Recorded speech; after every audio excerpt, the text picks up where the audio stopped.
নেতৃবৃন্দকে আমি আন্তরিক ধন্যবাদ এবং কৃতজ্ঞতা জানাচ্ছি এবং সবাই আগামী 12 তারিখ বিজয় ছিনিয়ে নেওয়া পর্যন্ত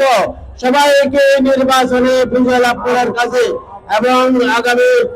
গণভোটে হ্যাঁ ভোট দেওয়ার আহ্বান জানিয়ে আজকের এই মিছিল পরবর্তী সমাবেশের